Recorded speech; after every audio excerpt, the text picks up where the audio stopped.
So hello भाई, स्वागत है आपका दोबारा मेरे एक और नए ब्लॉग में। तो आज हम दिखाएंगे चैन लुब्रिकेशन और चैन क्लीन कैसे करते हैं। काफ़ी सारे लोगों का कमेंट आ रहा था कि भाई हमें बताओ कि आप कैसे चेन क्लीन करते हो, कैसे चेन ल्यूब रखते हो, कैसे मेंटेन रखते हो।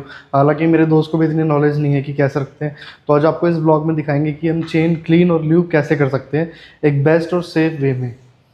तो भाई सामान आती है हमारे को चेन ल्यूब के लिए क्या क्या आइटम नीडेड है। पहला है चेन क्लीनर, ये चाहिए। चेन ल्यूब है हमारे पास। ब्रश है जो 3 फेस वाली है, ठीक है।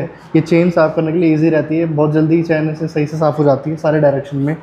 एक ही हमारे पास चाबी है जो बाइक की सीट में मिलती है पहले से, तो आप इसको यूज़ करके ये आगे वाला स्प्रॉकेट खोल सकते हो।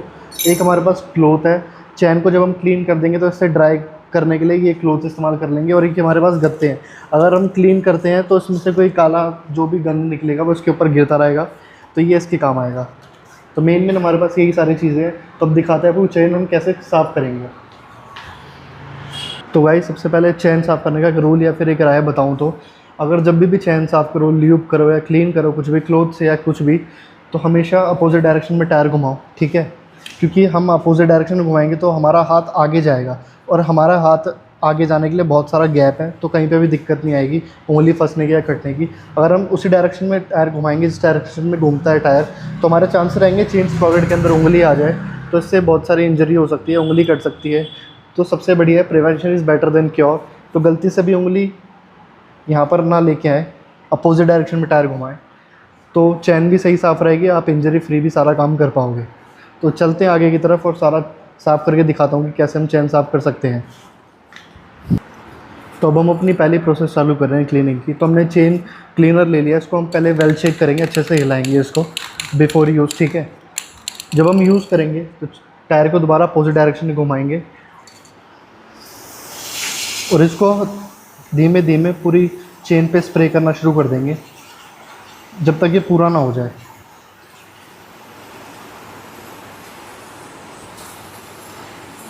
तो हमने बहुत देर तक टायर को घुमा लिया है, पूरी चेन कवर हो चुकी है। अब थोड़ा सा नीचे से भी करेंगे, जो थोड़ा बहुत बचा कुछ पार्ट हो वो नीचे भी कवर हो जाए।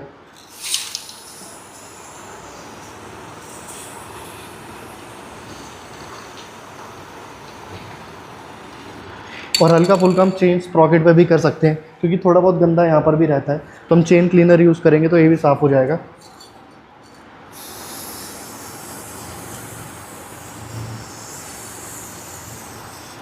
अब आपने देखा जैसे कि मैंने चेन क्लीनर पूरी चेन और चेन स्प्रॉकेट पे यूज़ कर दिया है।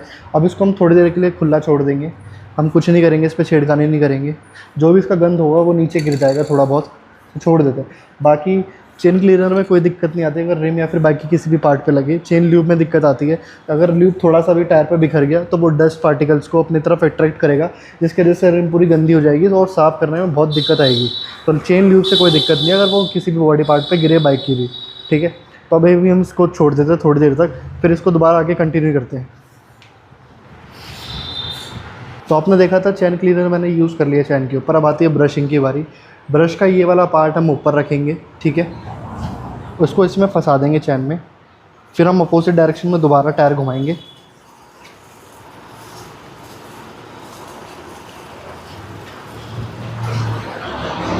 और पूरा घुमाने के बाद जो नीचे वाला पार्ट है वो रह जाता है, तो हम नीचे वाले पार्ट में दोबारा इसको हटा देंगे, जिसकी वजह से ये फंस जाए नीचे भी, तो नीचे से भी साफ़ हो जाएगी गंदगी।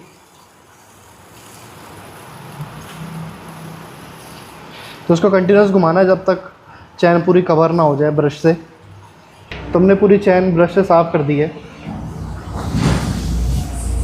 तो नेक्स्ट बारी आती है, हमने ब्रश यूज़ कर दी, अब हमारी बारी आती है चैन साफ़ करने की एक ड्राई क्लॉथ से। तो हम चैन साफ़ करेंगे, दोबारा अपोजिट डायरेक्शन में टायर को घुमाएंगे, अच्छे से चैन को साफ़ कर देंगे। जो भी गंदगी होगी वो सारे कपड़े के अंदर आ जाएगी। तो चैन साफ़ हो रही है।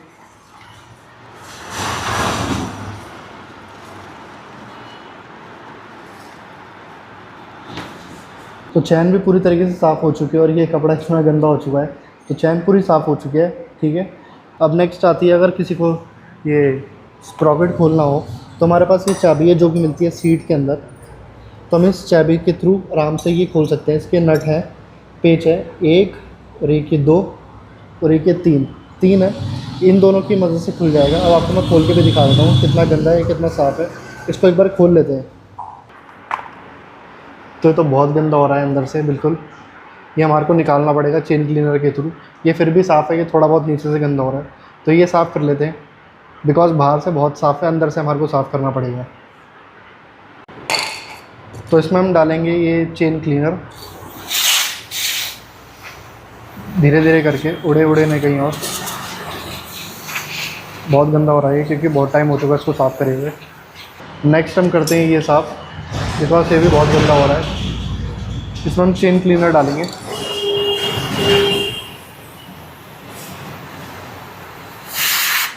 इसको भी 1-2 मिनट के लिए छोड़ देंगे, फिर हम चेक करते हैं कि कितनी देर लगती है इनको हटाने में, बिकॉज ये मोटा मोटा जम गया है इसमें। तो इसे आगे अब साफ़ करने की बारी, इसको साफ़ करके देखते हैं क्योंकि बहुत गंदा जमा हुआ है चैन का इसमें। तो ये साफ़ हो रहा है चैन क्लीनर के थ्रू। और आप ये नीचे भी देख सकते हो कितना गंद जमा हो चुका है, ये काला पानी निकल रहा है इसके अंदर से क्योंकि बहुत गंदा हो रहा है ये चैन स्प्रॉकेट। तो जैसा कि आप देख पा रहे हैं ये तो हो गया है साफ़, पीछे से भी पूरा क्लियर साफ़ है, ज़्यादा सही से साफ़ नहीं हो पा रहा। और ये चेन स्प्रॉकेट का पार्ट भी साफ़ हो चुका है और आप देख रहे हो चैन कैसे चमक रही है। माय बैड, गद्दा यहाँ था और यहाँ पर मैंने सारा पानी गिरा दिया। तो पहले इसको क्लियर आउट करते हैं, फिर इसके बाद मैं आपको दिखाता हूँ कि चेन ल्यूब कैसे करनी है, ठीक है। जैसा कि आपने देखा कि मैंने ये स्प्रॉकेट साफ़ कर दिया था, अब इसको दोबारा कस दिया है पूरा, इसके तीनों नट दोबारा कस दिए हैं। तो ये तो हो चुका है बिल्कुल साफ़, अब पूरा कस भी गया है। अब हमारी बारी आती है चेन को ल्यूब करने की, तो ल्यूब दिखाता हूँ कैसे करते हैं। तो भाई नेक्स्ट चीज़ की बारी आती है कि हमारे को ल्यूब कैसे करना है। तो दोबारा ये गत्ते हमने रख दिए हैं तो थोड़ा रिम विम पे ना गिरे, गत्ता थोड़ा छोटा पड़ रहा है पर हम यहाँ से मारेंगे, इस पर दिक्कत ना आए कोई भी रिम पे। तो मारना शुरू करते दोबारा, और टायर घूमेगा दोबारा अपोजिट डायरेक्शन में ही।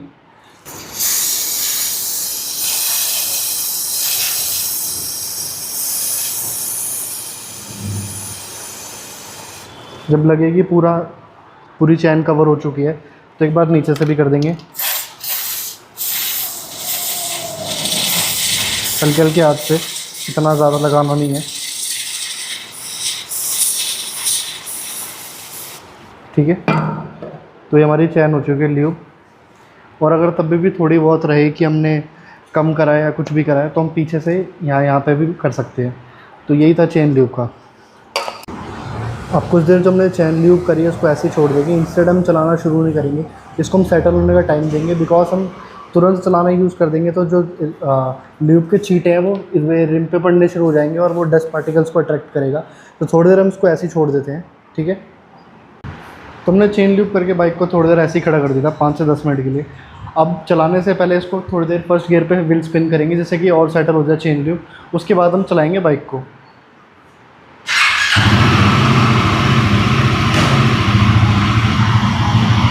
तो इसमें हम हल्की सी भी रेस में देंगे, बाइक में आराम से नॉर्मल स्पीड में घूमते रहने देंगे इसको, जैसे कि आपको दिख रहा है धीरे धीरे घूम रहा है। उसको खुद सेटल होने देंगे ल्यूब को, उसके बाद उसको थोड़ी देर बंद करके फिर हम चलाना इस्तेमाल कर सकते हैं बाइक को।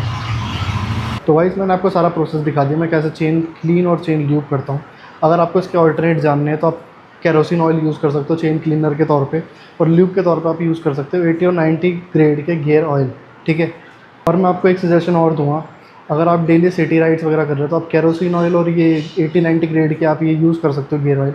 अगर आप कहीं 1000-1500 की किलोमीटर की राइड कर रहे हो या फिर टूरिंग कर रहे हो तो आप ये छोटी बोटल्स यूज़ कर सकते हो ये चेन ल्यूब और क्लीनर की, बिकॉज आप उसको हैंडल नहीं कर पाओगे, केरोसिन ऑयल को कहाँ रखोगे कहाँ नहीं रखोगे। तो इससे बेस्ट है आप चेन ल्यूब और चेन क्लीनर की बॉटल ले सकते हो। मेरी तौर पे आप सजेशन ये है कि आप मॉटल का यूज़ कर सकते हो, मॉटल सबसे बेस्ट है।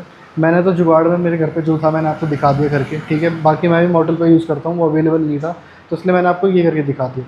बाकी आज के लिए इतना ही, इस ब्लॉग को प्यार दिखाया। और कोई भी कन्फ्यूजन होती है तो आप मेरे को इनबॉक्स में मैसेज कर सकते हो। तो थैंक यू, आपने ये ब्लॉग देखा।